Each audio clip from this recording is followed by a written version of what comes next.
Am I ugly? Yes, I'm ugly. Baby na ako. Baby na ako. De de de de de de de. Baby na mama. Ikaw ba? Ikaw ba ni mama? Shower ito. Cold? I-shower ka ni mama? Halami sa si mama, harami. Shower ang baby na ng cold. Siya ang kada hapon mo, ug ako ang ani karuhon. Kabar kay cold ang baby na ako. Too much cold now and nag-shower si Sayed. Eh?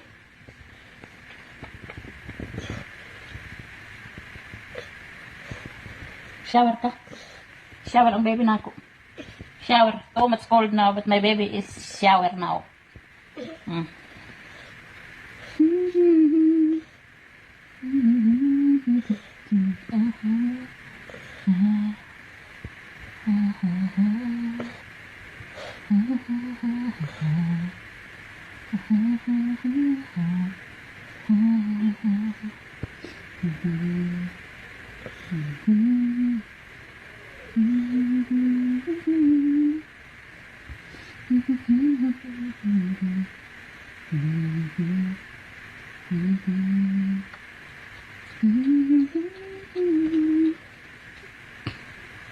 Bawa ng chichirin eh.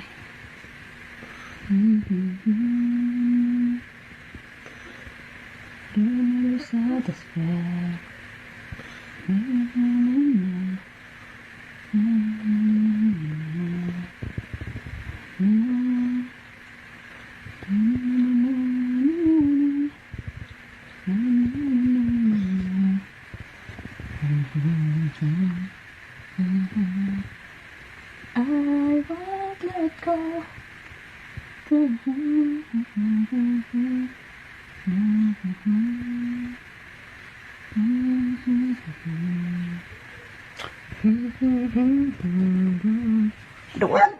Dua yes, palangga ko na bata. Palangga sa mga. Maybe he no need of milk. So, I make shower him. I make shower him. Even it's too much cold. This phone is Galaxy Note 5, but this is old. 2018. This is broken, but I make repair. And this is the camera. Don't have filter, don't have anything. It's natural camera. So you can look what is my face, the pimples, and everything in my face is you can look. I'm too much ugly. This is the natural camera without anything. Without edit. So you can look my face. I'm too much ugly.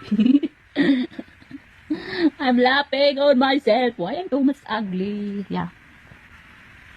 Am I ugly? Yes, I'm ugly. I'm crazy. Well, Merry Christmas everyone and Happy New Year. I hope 2025 is we all have good luck of life. Ayun. Thank you for watching. Bye-bye. Baboos.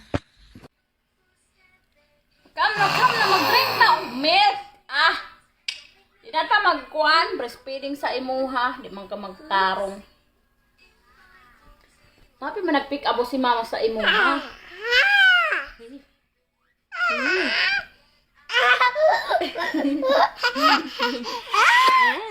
Baby na. Maraat. Mas maraming sakit, mas maraming ginhawa. Amen. Mas maraming lungkot, mas maraming ligaya, mas maraming hirap, mas maraming grasya. The way to receive power is through pain. You cannot receive any power without undergoing great pain. Pain is part of receiving power and grace. Amen. Tandaan niyo po ito mga kapatid, success is not a straight line upward. Ayon po sa mga scientifico, ayon po sa mga eksperto, bago ka magtagumpay, kailangan ka munang mabigo. Ang tagumpay po, parang isang alon, up and down, pero dapat pataas ang pataas. Habang nabibigo ka, tumataas ka, nagtatagumpay ka, pero bababa ulit yan. Yung mga nabibigo, yung mga tumitigil, yung mga umaayaw, yung mga umaatras. Real success is a curved line down, up. Kaya kung ikaw ay nasa ibaba, kung ikaw ay nabibigatan, pagpatuloy mo lang. Dahil ano ang kasunod niyan? Tataas ka na, magtatagumpay ka na. Kailangan mo munang mabigo bago ka magtagumpay. Amen? Tandaan niyo po yan. Bakit ka hinahayaan ng Diyos na mapuno ng utang? Dahil gusto niya, pagdating ng araw, ma-appreciate mo, mapapahalagahan mo ang pera. Hindi ka na magwawalwal, hindi ka na magiging gastador, hindi ka na mag-aaksaya ng pera. Gusto ng Diyos na yumaman ka. Amen? Bakit ka hinahayaan ng Panginoon na ma-homesick? Para pag uwi mo dito sa Pilipinas, mas pahalagahan mo at malasap mo ang pagsasama-sama niyong magpapamilya. Diba? Pag palagi mong kasama yung pamilya mo, binabaliwala mo sila. Ngayong malayo ka sa iyong pamilya, diyan mo sila namimiss. Diyan mo nakikitang halaga ng pamilya. Bakit hinahayaan ng Diyos na ikaw ay magkasakit? Dahil gusto ng Diyos, mas lumalim pa at tumatag ang iyong pananampalataya sa Kanya. Tandaan niyo po, ang mga gumaling noong panahon ni Jesus, may matibay, may malakas sa pananampalataya sa Kanya. Mga kapatid, ang sakit mo ay daan para sa ikalalakas mo. Ang hirap mo ay daan para sa ikauunlad mo. Ang iyong lungkot ay daan para sa ikasasaya mo. Yan po ang tinutukoy ng ating Panginoon sa ating nabasang Ebanghelyo. Sabi niya, kapag inalay natin ang buhay natin sa Kanya kay Kristo, kapag binitiwan natin ang lahat